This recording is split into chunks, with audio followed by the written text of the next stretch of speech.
Hi, this is Dr. Carlos Yebra López, And this is Dr. Usman Chohan. and we just dropped Critical Polyglot Studies, the first systematic and critical analysis of polyglots, polyglossia, and languages, now available including an open access chapter number 3 about the polyglot industry. Looking forward to your feedback and your comments.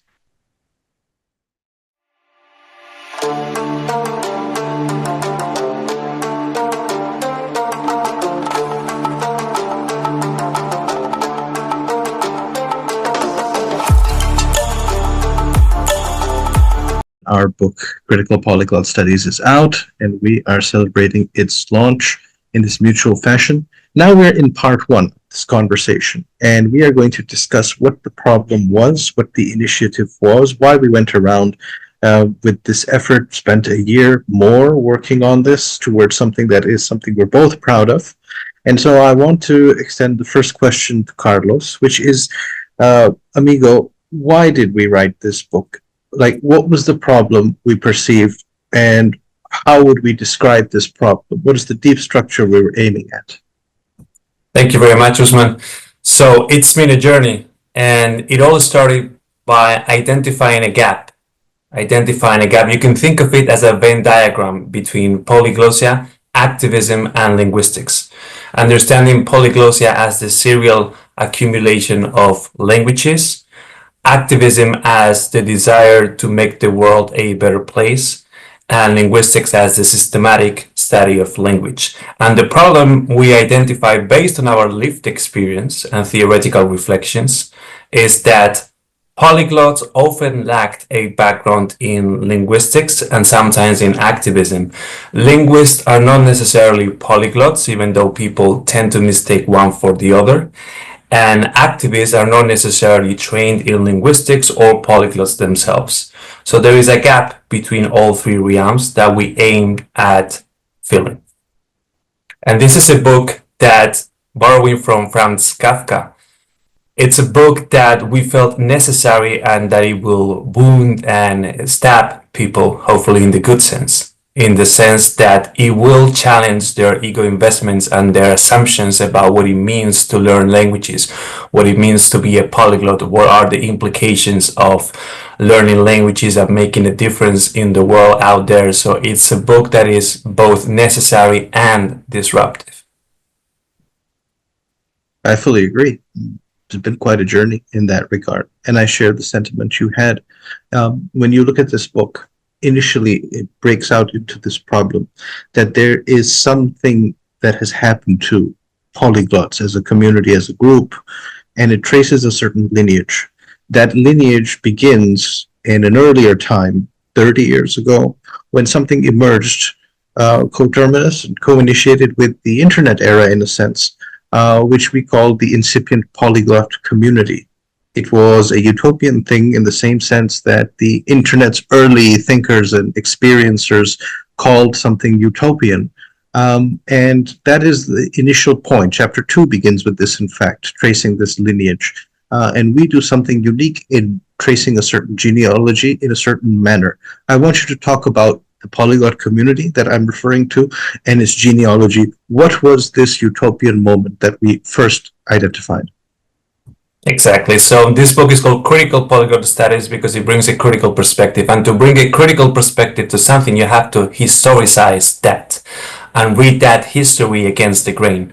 In other words, you have to trace the genealogy, how it started, and see how people portray that beginning and read it against the ideological and material background. So what is the polyglot community?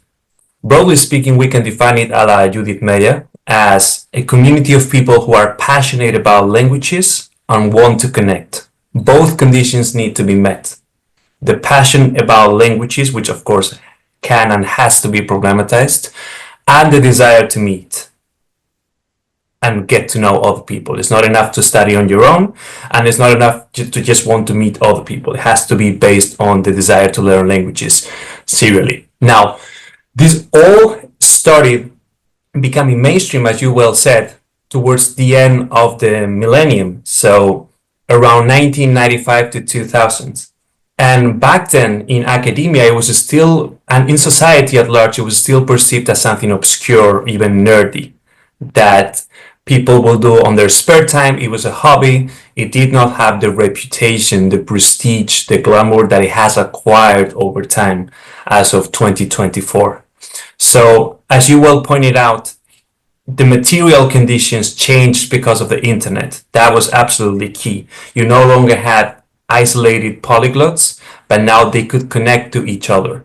And here the key figure is, of course, Richard Simcott, who during his studies in languages at the University of Hull in around 1995 was able to, thanks to his acquaintances in the computer science field, connect with other people who also wanted to learn languages serially on the internet. And that was the seminal moment of the polyglot community. So I will say that is the result of the convergence of two aspects. First, that material disruption of the internet, and then the hope that that brings.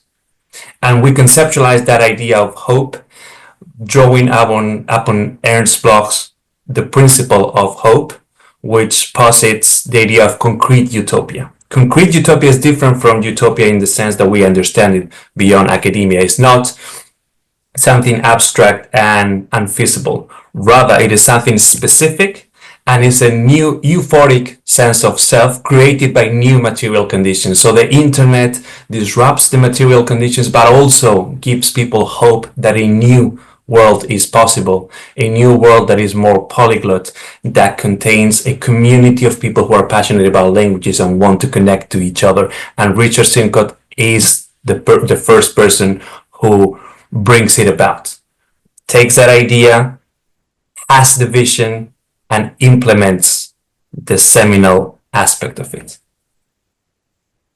And if that's the beginning, we proceed with describing the features of that polyglot community, how it was a time of ebullience, how there was connectivity, how there was engagement among people, and what was foreshadowed to be a major leap rather than people studying in isolation. There was something about connectivity which you have identified. What other features of the initial polyglot community do we know and have written about in chapter 2 of our book? What did we say was so awesome about it and it's not there anymore?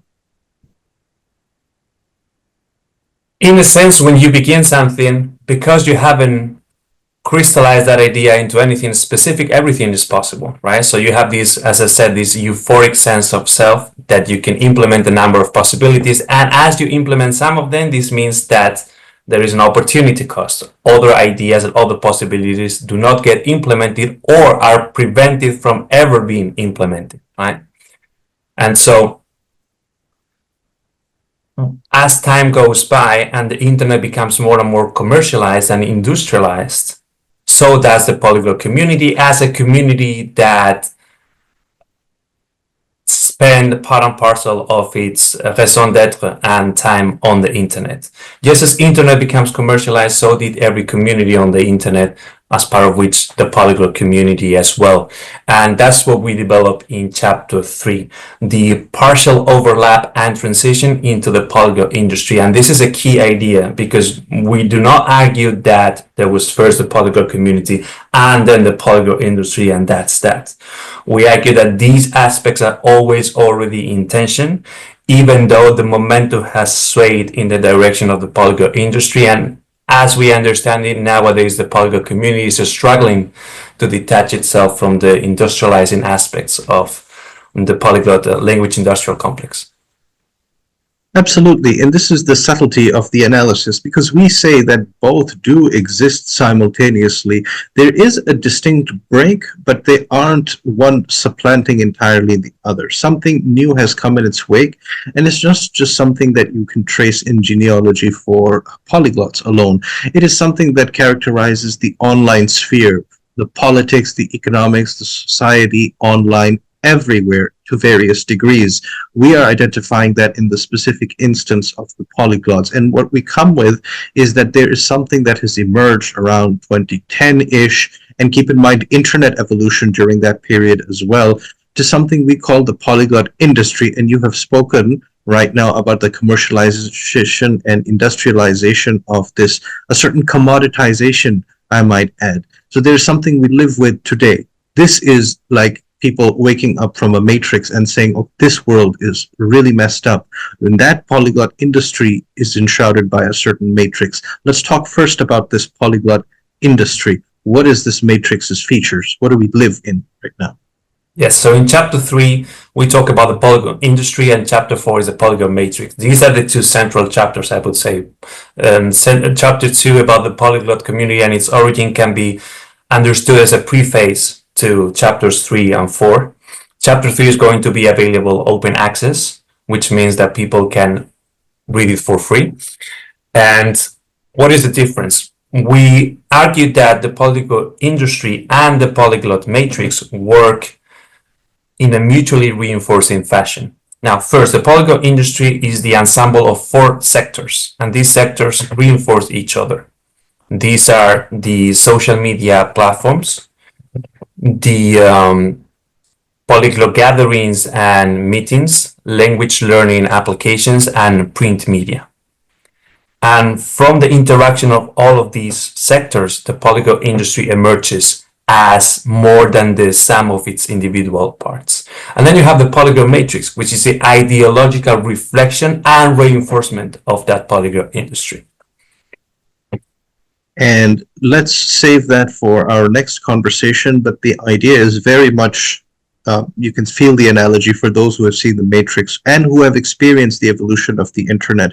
I did experience the internet in 1995, and I do experience it now, and I do see that change.